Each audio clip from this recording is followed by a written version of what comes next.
سانحہ کربلا کے نتائج۔ بنو ہاشم کی قوت کا خاتمہ۔ سانحہ کربلا نے بنو ہاشم کی قوت پر ایسی ضرب لگائی کہ ہاشمی اس قابل نہ رہے کہ خلافت کے قیام کے لیے جدوجہد کر سکیں۔ واقعہ ہرہ۔ شہادت حسین رضی اللہ تعالیٰ عنہ کی خبر جب زمین حجاز میں پہنچی تو کوئی آنکھ ایسی نہ تھی جو اس سانحہ پر اشک بار نہ ہو، لہٰذا حجاز میں فوری طور پر انقلاب برپا ہو گیا۔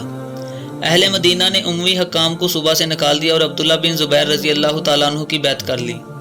یزید نے ولید بن عقبہ کی ماتحتی میں شامیوں کی فوج روانہ کی۔ اس فوج میں عیسائی کثیر تعداد میں شامل تھے۔ جب اہل مدینہ نے اطاعت قبول نہ کی تو ولید بن عقبہ نے شہر پر حملہ کرنے کا حکم دیا۔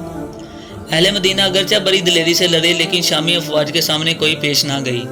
اس جنگ میں بڑے بڑے اکابر مدینہ شہید ہوئے، جن میں فضل بن عباس اور عبداللہ بن حنظلہ رحمۃ اللہ علیہ قابل ذکر ہیں۔ شہر پر قبضہ کے بعد مدینہ الرسول صلی اللہ علیہ وآلہ وسلم 3 دن تک شامی فوجیوں کے ہاتھوں لٹتا رہا۔ مسلمانوں کی عزت و آبرو برباد ہوئی اور 3 روز تک مسلسل قتل و غارت کا بازار گرم رہا۔ تاریخ اسلام میں یہ واقعہ بہت اہم ہے اور سانحہ کربلا کے بعد یزید کا دوسرا بڑا سیاہ کارنامہ قرار دیا جا سکتا ہے۔ عبداللہ بن زبیر رضی اللہ تعالیٰ عنہ کی خلافت۔ اہل مکہ نے یزید کی بجائے عبداللہ ابن زبیر رضی اللہ تعالیٰ عنہ کو خلیفہ چن لیا۔ شہادت حسین رضی اللہ تعالیٰ عنہ نے لوگوں کے اندر سوئے ہوئے جذبات کو بیدار کر دیا اور سرزمین حجاز میں ناراضگی کی ایک ہمہ گیر لہر عمومی اقتدار کے خلاف اٹھ کھڑی ہوئی۔ اہل حجاز کو ابن زبیر رضی اللہ تعالیٰ عنہ جیسی مؤثر شخصیت بطور رہنما میسر آئی، چنانچہ اہل مدینہ نے بھی جلد آپ کو خلیفہ تسلیم کر لیا اور آپ کی بیعت کر لی۔ اس انقلاب نے عمومی اقتدار کے لیے بے پناہ مشکلات پیدا کر دیں۔ حجاز کے سرزمین سے مخالفت کے یہ ابلتے ہوئے جذبات در حقیقت تمام عالم اسلامی میں پیدا شدہ ہمہ گیر اضطراب کے ترجمان تھے۔ توابین کی تحریک۔ عراق ہمیشہ کے لیے انتقامی کارروائیوں کا مرکز بن گیا۔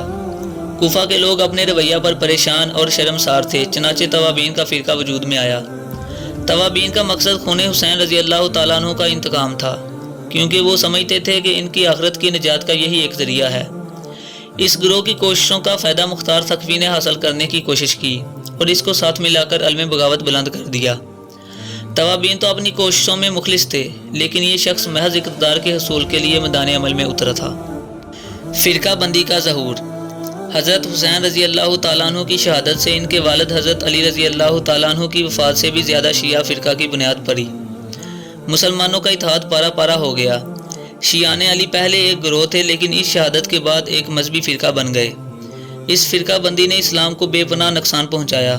ایرانی چونکہ صدیوں سے شاہ پرست تھے، اس لیے شیعہ مبلغین کو وہاں سے بہت سے حامی مل گئے اور مذہبی فرقہ بندی میں عجمیت اور عربیت کے درمیان کشمکش کا رنگ بھی شامل ہو گیا۔ عموی خلافت کا زوال۔ واقعہ کربلا کو عموی خلافت کے زوال کا اہم سبب قرار دیا جاتا ہے۔ عموی حکومت اور اس کے اعمال پہلے ہی عوام الناس میں مقبول نہ تھے، کیونکہ مسلمان جب ان کی حکومت کا موازنہ خلافت راشدہ سے کرتے تو انہیں سخت مایوسی ہوتی۔ امام حسین رضی اللہ تعالیٰ عنہ کی شہادت نے ملت اسلامیہ کو بہت زیادہ متاثر کیا۔ خود یزید کا بیٹا معاویہ دل برداشتہ ہو کر خلافت سے ہی دستبردار ہو گیا۔ اگرچہ امویوں نے اپنی قوت اور استقلال کی بدولت حکومت کو وقتی طور پر اپنے خاندان میں محفوظ کر لیا، لیکن خلیفہ مروان ثانی کے زمانہ تک کھلم کھلا اور زیر زمین کی تحریکیں مسلسل اس بات کے لیے کوشاں رہیں وہ امویوں کی حکومت کا تختہ الٹ دیں۔ عباسی تحریک۔ عباسیوں نے بنی امیہ کے خلاف اس رد عمل سے خوب فائدہ اٹھایا۔ ان کے دائی ملک کے کونے کونے میں پھیل گئے اور اموی مظالم کی داستان اس قدر زور اور پرتاثیر انداز میں پیش کی کہ عوام کے جذبات برک اٹھے۔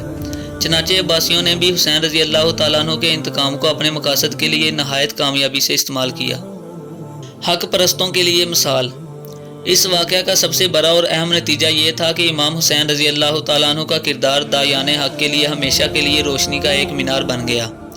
حریت، آزادی اور اعلیٰ کلمت الحق کے لیے جب بھی مسلمانوں نے اپنی جدوجہد کا آغاز کیا تو امام حسین رضی اللہ تعالیٰ عنہ کی قربانی کو مشعل راہ پایا۔ آپ ہی سے مسلمانوں نے سیکھا کہ جبر و استبداد کے سامنے سینہ سپر ہونا ہی عین رضا الہی ہے۔